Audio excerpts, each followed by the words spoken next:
it's Gran here to read again on day 49. Wow, I thought I was starting to look a little Jack Nicholson there for a minute, but I think I got it under control.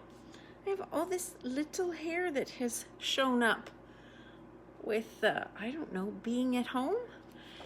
Anyway, I hope that whether it was snowing or windy or what have you, that you had a great day today, because it's your day. I've got my candles lit. I had to find new ones. Hi, Janice. And today is Luke's birthday, my friend Janelle's little boy Luke, and my big person Nissa, it's her birthday, and it's Auntie Patty's birthday today. And so we were sending messages and a little bit of phoning, and because that's what we can do right now.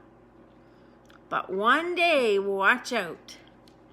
So here we are on day 49.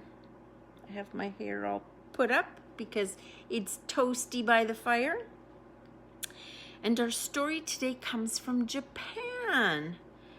It's called Little Fingerling.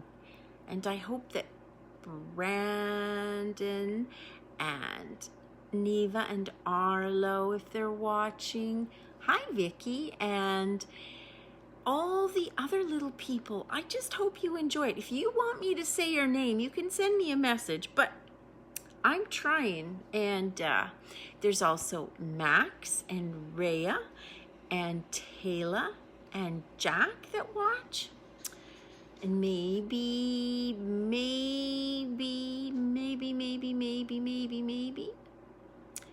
we see Jacob and Elijah.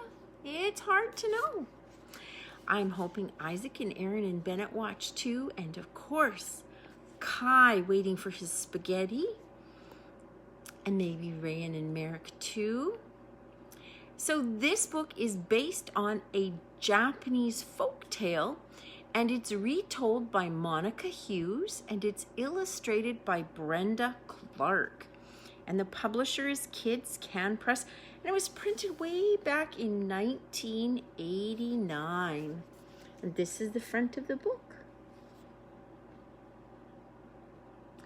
And I just love the colors of this book. And all the interesting things in the background, like all the lovely containers on the shelf. Do you see it's all painted with gold leaf and inset wood? And here is the lead-in page, the title page, I guess. So the author says, to my granddaughter Melissa, with love and in memory of E.C. And the person that made the pictures says, for Nanny, my wonderful traveling grandmother. So let's see. Did you notice what he's holding? He's sitting on a cup and he's holding a chopstick. Let's begin. Once upon a time, in Japan, there lived a childless couple. Every year they prayed at the local shrine that they might have a child. Even a little child, no bigger than the tip of my finger, the wife begged. At last, their prayer was answered, and a son was born to them. He was indeed very tiny, but they were happy, and they called him Aisun Boshi, Little Fingerling. By the time he was a year old, he was as long as his mother's thumb. By the time he was 10, he was as long as tall as his father's forefinger.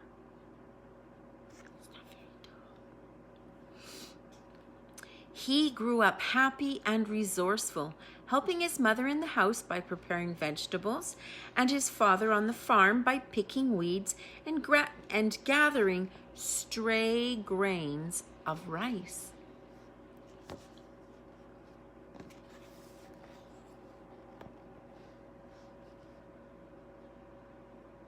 Do you see him there? Do you see the stove they have?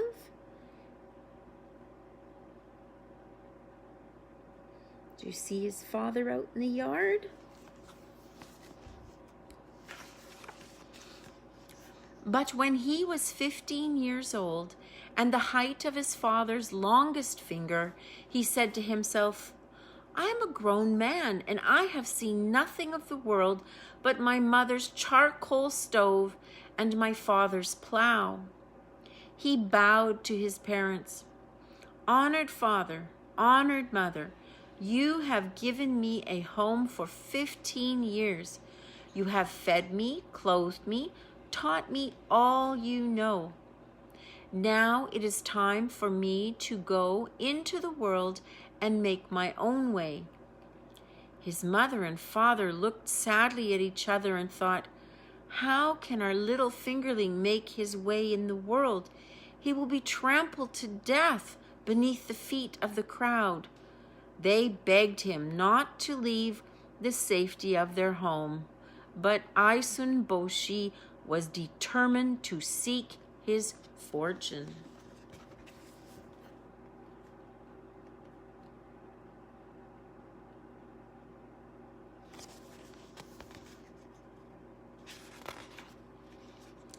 So his mother made him a fine traveling costume from a scrap of brocade, and out of a hollow straw his father fashioned a scabbard for his sword, which was one of his mother's sewing needles.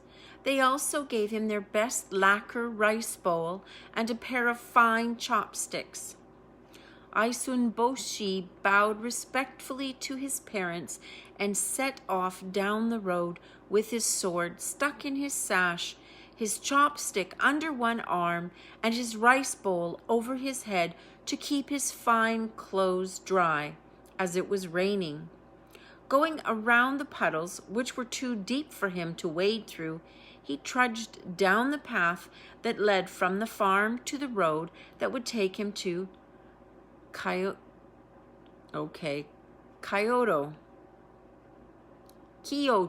There we go. Kyoto. His small legs, I don't know how to pronounce the words in here. You're right. I'm trying. Kyoto. His small legs got very tired, and by the time the straw thatch of his parents' house was out of sight, he was beginning to wonder if he had made a wise choice. But he kept walking. I will go to Kyoto and make my way in the world, he told himself.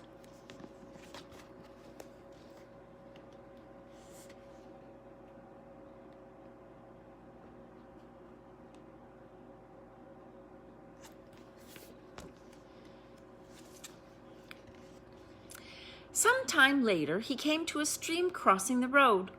Water flows faster than my legs can trot, thought Aisun Boshi. Quickly, he put the rice bowl upon the water, stepped in, and began to paddle with one of his chopsticks. The little stream joined a river. The river became wide and deep. Still, Aisun Boshi paddled on until at last he saw the golden tiles and the thatched roofs of the city of Kyoto.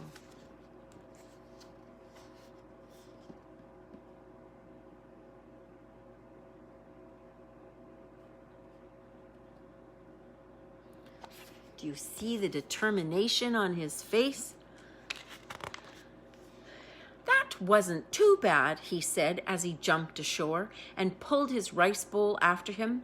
Now, where shall I go look for work? Following the crowds along the street, he soon found himself in a marketplace. The stalls were piled with fruit and rice, with silks and lacquerware, with pots and chests and kimonos. The crowds were so thick that Aisun Boshi was in danger of being squashed under a foot or a barrel. In the end, he climbed up the cloth covering a stall that sold hairpins, combs, and useful boxes, turned his rice bowl over, and sat on it to catch his breath. "Oh, I see a little man!" In a minute, there was a crowd around the stall. The owner said craftily, "Good people, if you wish to see this fine and unusual sight, the least you can do is to buy some of my poor merchandise." Everyone laughed and agreed that it was only fair. Before long, the stall owner's table was empty and his pouch was filled with coins. Do you see all the activities going on? Look at all this. All these different stalls. Now it would be crowded right to the brim because they have big covers that come out and people are out under those. Everyone has something they're doing. "What luck brought you to me today?" he asked. "What is your name, if I may ask, and where are you from?" Aisun Boshi explained that he had come to Kyoto to make his way in the world. "Then you need look no further. Come, join me in my humble household. You will have a comfortable bed and a full rice bowl.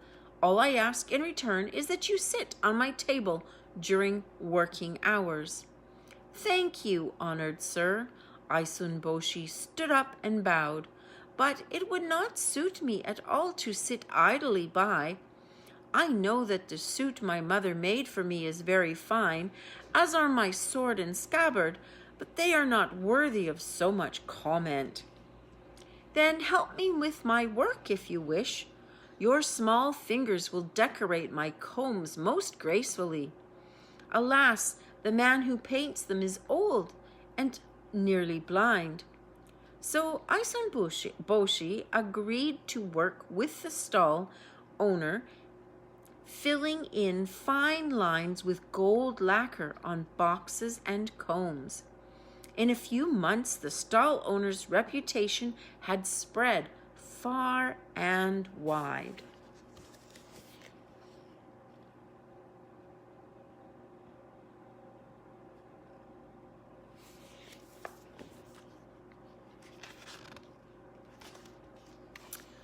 One day, the wife of a nobleman came by, seeking combs for her only daughter's hair. She was fascinated by the sight of Aisun Boshi sitting on top of the table, painting the finest imaginable designs on gold, on a lacquered comb with a tiny mouse hair brush. "Honored sir," she said, "would you consider joining my household?" "Will you permit me to leave?" little Fingerling asked the stall owner. "You have kept your bargain. My bed is soft and my rice bowl is always full. Yet I crave a change." The stall owner sighed. "I shall miss your skillful fingers, but leave if you must. You will go farther with a noble family than with a humble seller of boxes and combs." Aisun Boshi bowed deeply to the stall owner and his wife and hopped into the basket that the servant of the noblewoman carried. I'm smiling because I just feel so bad that I'm botching the name. Oh my goodness. It's probably Isun.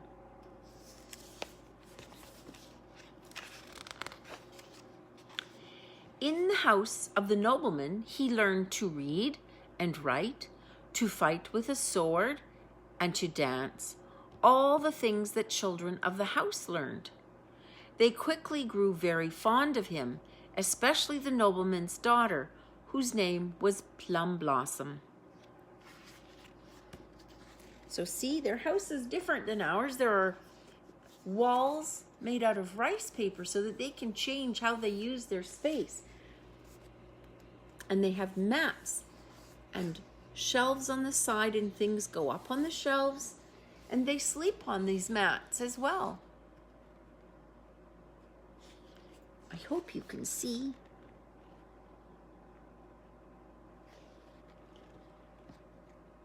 I'm sure you'd let me know if you couldn't.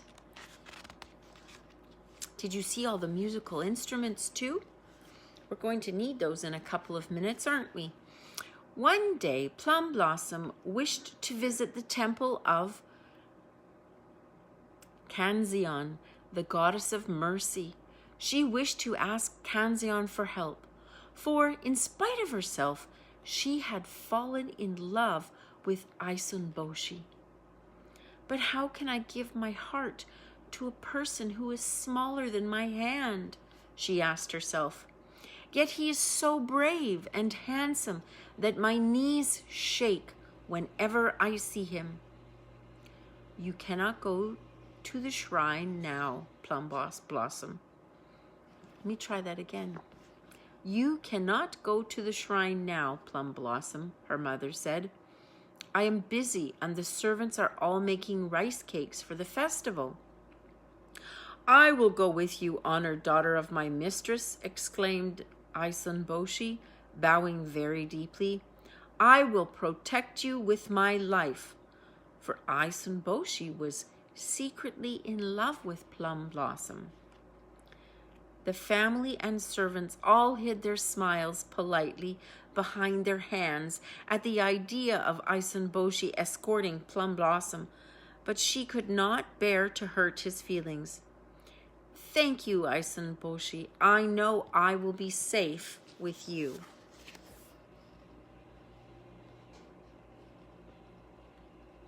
Do you see their kimonos? Remember the story I read earlier a long time ago about kimonos? And here are the rice cakes they're making. I wonder what festival it is. Maybe it'll be in the story. Let's see. Here we go. They set off along the cobbled streets that led from their house to the temple of Canzion. Suddenly, a shadow fell across them, and with a horrible cry, 2 giant demons barred their way. These evil spirits were blue all over, with horns on their heads and 3 eyes, and one of them swung a huge mallet. They reached out hungrily towards the beautiful Plum Blossom, who fell to the ground in a swoon. At once, Isunboshi pulled his needle sword from his straw scabbard and leapt nimbly about, slashing at their greedy hands.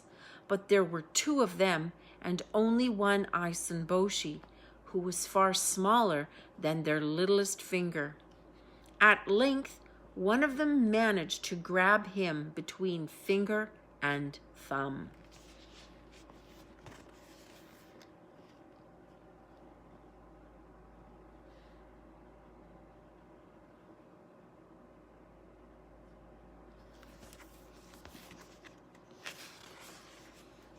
Little Fingerling wriggled mightily, but the giant's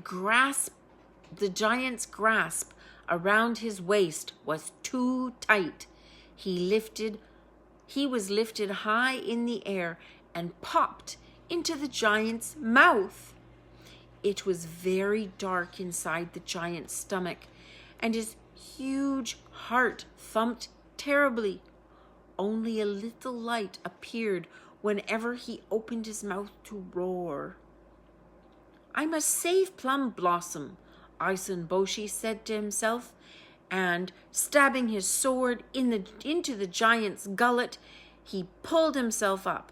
He stabbed and pulled until at last he was standing on the giant's tongue. Roaring with pain, the giant spat him out. Isunboshi tumbled to the ground, deafened by the giant's roar and dazed by his fall. While he was still stunned, the second giant picked him up and held him close to his face to look at him. He's not giving up.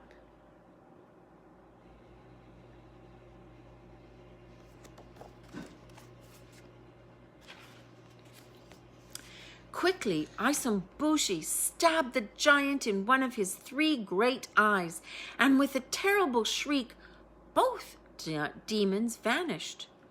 Again, poor little Fingerling fell to the ground. What a terrible fall! Oh, honored friend, are you still alive? Isomboshi got to his feet and shook himself. I am unharmed.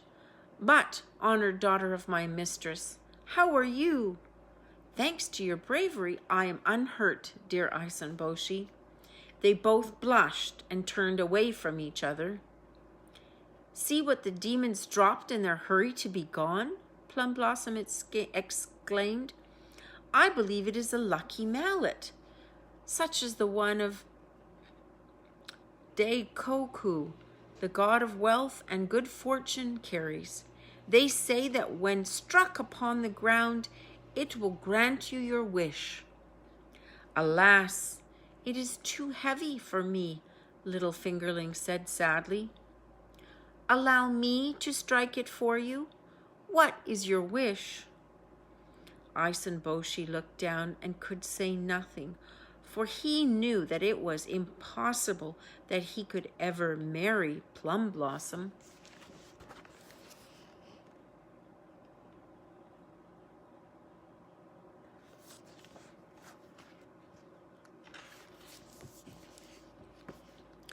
Then I must wish for both of us, Plum Blossom struggled to lift the huge mallet off the ground and let it fall again. As she did so, the ground shook. The wind blew and the sky grew dark.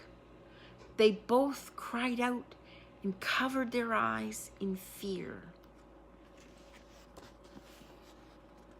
Look how big the mallet is next to her. And there is little Fingerling. Hi, Emily. Hi, Karen. Oh, what's going to happen next? When they dared to look up again, little Fingerling had vanished. In his place stood a handsome samurai warrior. The hollow rice straw was now a magnificently carved scabbard, and the needle his mother had given him had become a samurai sword. Together, the couple walked on to the temple of Kanzeon to thank her for their good fortune. When they returned home, Isomboy humbly asked her father for Plum Blossom's hand in marriage. The nobleman embraced him. You have always shown yourself to be brave, noble, and resourceful. Now, at last, you appear as you were inwardly.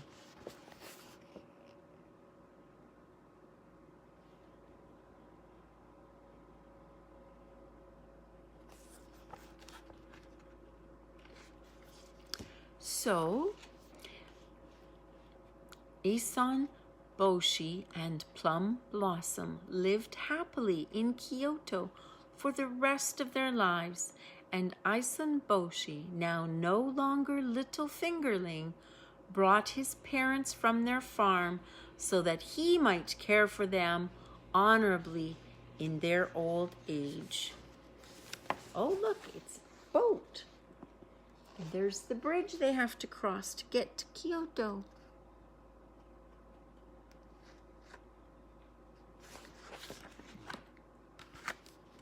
Imagine having your outside look like your inside. I don't mean inside out. I mean that the things we think, the things our heart says to us, they affect us. They make us sometimes this way, sometimes this way, sometimes this way, sometimes this way, sometimes this way. That's part of our inside coming out, right? Anyway, I hope you enjoyed the story of Little Fingerling. And thanks for coming out and watching. I'm going to be reading again tomorrow if you can join me. So thank you for watching. Sweet dreams. Jesus keep you. See you tomorrow.